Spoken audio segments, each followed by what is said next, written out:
mga kabokals. After 2 hours, yun natin. Ayan, tuyo na. Tuyo na sila mga kabokals. Ibabalik ko na ron. Saka yung tenga nila, hindi na malamig. Kanina kasi malamig yung tenga eh. Ayan, nabalik na natin doon. Ayan, dede ka agad. Dede ka agad siya. Si Bubbles. Alam mo kaya?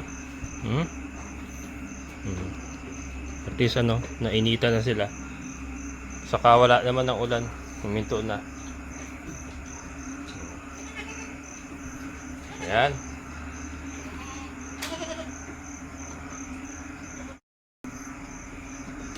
Ayan. Medyo sumigla na si mga kabokol, si Bubbles. Kaya na matamlay ito nanginginig eh. Saka ito si Sarsi nanginginig din. Ayan. Medyo sumigla na sila. Tuyo na yan, tuyo na yan mga kabokol. Ayan.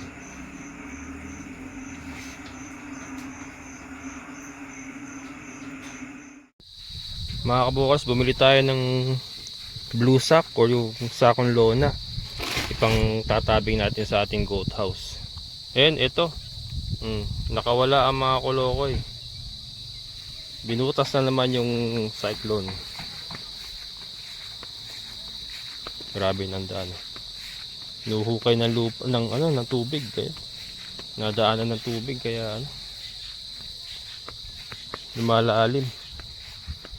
Saan na naman kaya nagdaan itong mga to?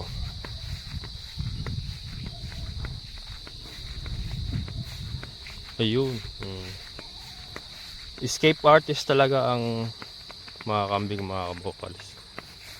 Ayan escape artist talaga. Sinira. Ito nagsipagdaan Ayan. Yan nagsipagdaan mga kabokals. Kailangan i-reinforce yung baba. Reinforce ng tali. Naiaangat nila eh. Pinipilit kasi nila abutin yung damo sa labas. Tapos naitutulak nila na hanggang sa mabutas na nila yung nagsipaglusutan. Ayun na. Okay lang naman yan kasi alas 4 na rin. Hindi naman lalayo yan. Saka wala naman pumapasok na sasakyan ngayon eh. Lalim no.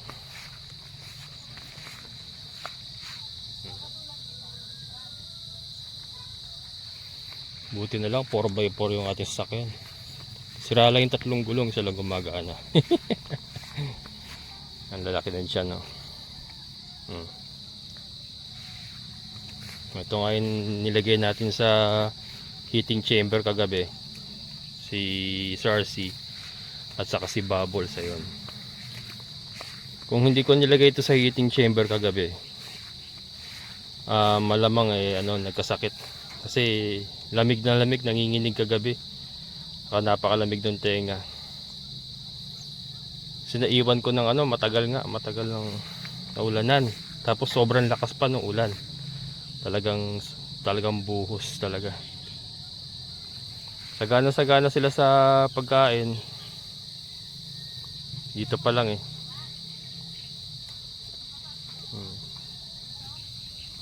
Ang lalaki ng tiyan. Pero si Dagul andun.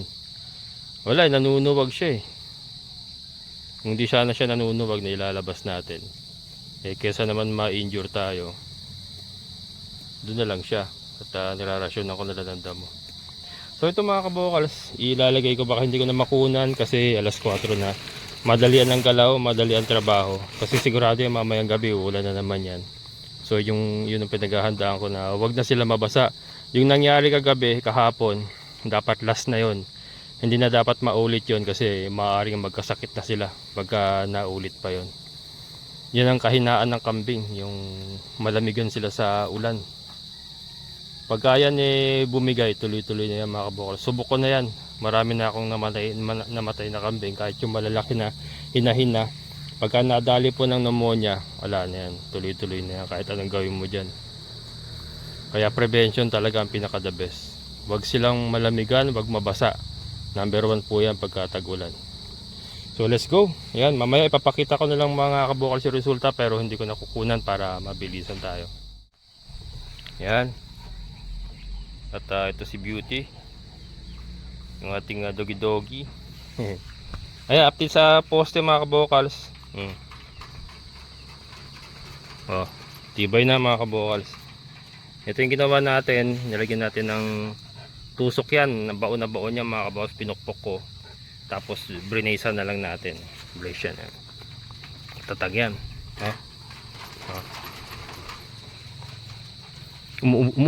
Yung camera umuugo. Ayan.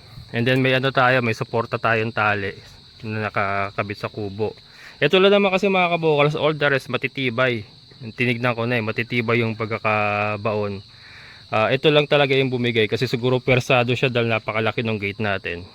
Yung laki ng gate natin na pwersa. Kaya yan, nilagyan natin ng tali, suporta para pag hinahangin, ayan, pag tinangay siya, kasama kubo. Ayan, op, dala muna, doon muna kayo. Doon muna kayo. Huwag kayo dito.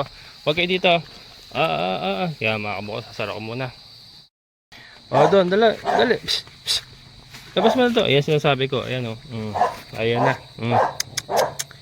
Nadali ka agad yung ating mulberry. Kabibilis.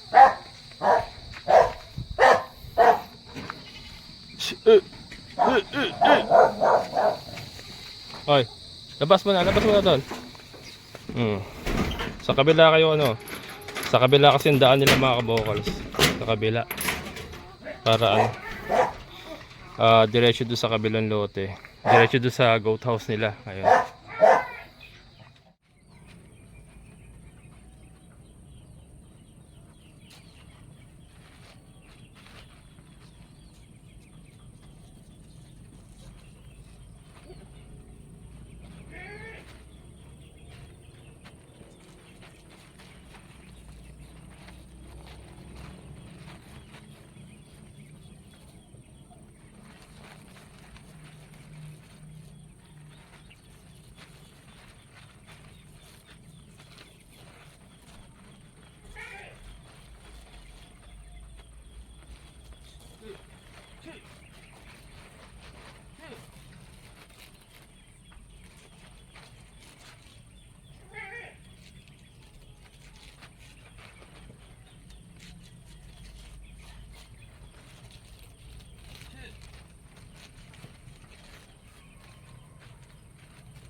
Kaya mga kabukals, hinati ko para umabot sa paikot.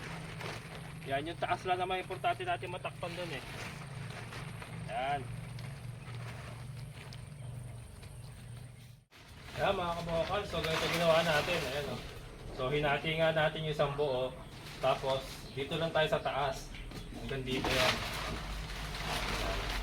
Yan naman hindi napapasok yung tubig niya mga kabukals kasi sa taas nanggagaling yung angge. And then ito may kawayan naman na masinsin sa baba. Yan. So hindi na natin wala na tayong mga pang-ipit-ipit na kawayan mga kabukals kasi madalian. So tinali-tali ko lang ng straw. Importante maprotektahan sila ngayon kasi ayan nagkukulog-kulog na naman. Baka umulan niya mamaya-maya. So kailangan matapos ko to, paikot ko to kaya mabilisan mga kabukals. Ito gagamit tayo ng bato. Pinapalaman natin dito. Pinapalaman natin mga kabukals. Ganyan. Tapos yan ang magiging stopper ng tali. Diyan natin iikot yung tali para magsilbing stopper. Hawakan niya yung tali. Yan. Tapos kailangan may fit. Para hindi kumawala. Pwede natin siya pinuputasan kasi pag pinuputasan natin, mawawasak ka agad. Kailangan walang butas. Kaya ganito ginagawa natin. Pinapalaman na natin ng bato. Then, doon natin iniikot yung panali natin. Mahigpit lang. Yan. Para hindi kumawala.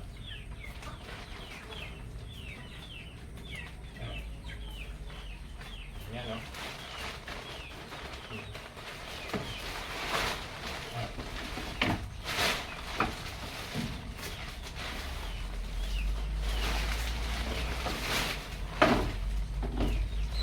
Bilisan mga kabukay, mga galawan. Okay. Ulan na naman.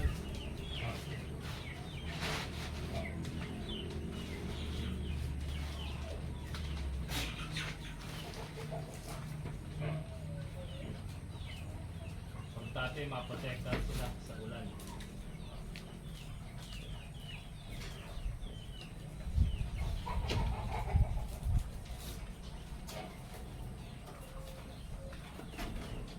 Pala kahit permis na ito mga kabukals eh. Kahit hindi na muna natin tanggalin. Ngayong hapon tag-ulan pa. Pwede pala eh. Kasi well ventilated pa rin naman kasi ito yung kawayan natin eh ano. Yun nga lang, yung view matatakpan. Okay lang yan. Ano mo yung view kung nagkasakit yung kamsig. Okay. Importante yung kamsig.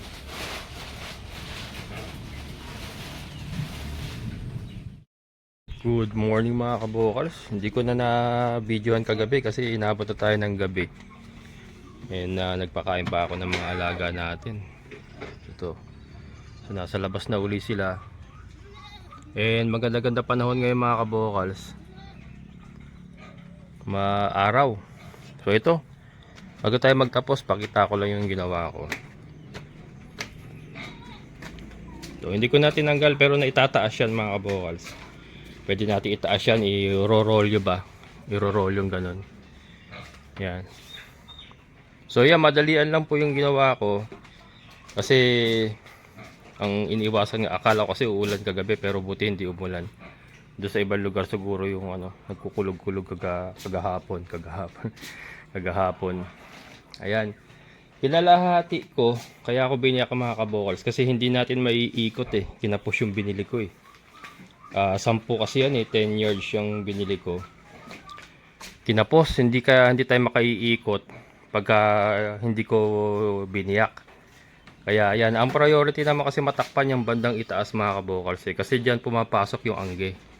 Yung sa baba naman, although may papasok pa rin, kaya lang masasanggaan na kahit papano ng mga kawayan. Masasanggaan na. Kasi ang nangyayari mga kabokals, nung wala pa yan, basa talaga sila dito, pumapasok yung angge. Pag mahangin ba, mahangin talaga pasok ang tubig dito. Kaya yun, kaya nabasa yung mga kambing natin. And yun nga, yun ang iniiwasan natin mangyari uli. Huwag nang maulit yun na mabasa uli, lalo na yung maliliit. Kasi delikado talaga. Ayan. So yan, mag-work naman yan mga kabokals. Kasi nakita ko ang trajectory ng ano eh. Ako ang nakakita talaga ng trajectory ng ulan eh. Diyan talaga pumapasok mga kabokals. So masasangga na yan. Then si Dagul, ito naman yung para kay Dagul. Meron pa ako dapat dyan, kaya lang kinapos na rin eh. Pero dapat meron pa yan kasi pumapasok din dyan pagka sobrang tindi talaga ng hangin. And then diyan ng trajectory, pasok din dito, umaabot din dito. Pero at least hindi masyado. So ito, ihahabol ko na lang to. Dudugtungan ko lang naman yan doon. And then iikot uli dito. Ganyan mangyayari niyan.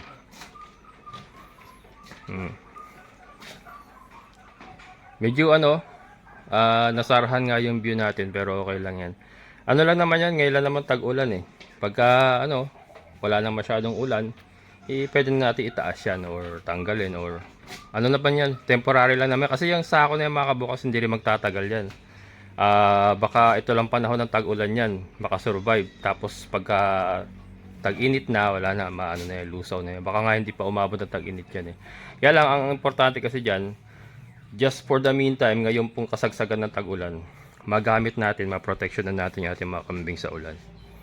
Kaya yan po ang ating ginawa. Yan. So yan. Yan sila. Sa labas. Buti yung dalawa nating nabasa. Si Sarsi. Ayun si Sarsi oh. Si Sarsi. Saka si ayun. Sa labas. Ayun. Si Bubbles. Ay ano. Naka-recover na. Yun ang ginagawa ko. Kasi wala tayong box na ano. Maganda sana yung may box tayo pang heater. Pagka nababasa yung mga kambing na. Gagawa ako ng ganon. Parang brooder style na gawa sa plywood. Plywood tapos may ilaw para sa kambing. Para pag may nababasa tayong ganyan, mailalagay natin sa ganun sa heating chamber kumbaga. Pampainit. Ayan.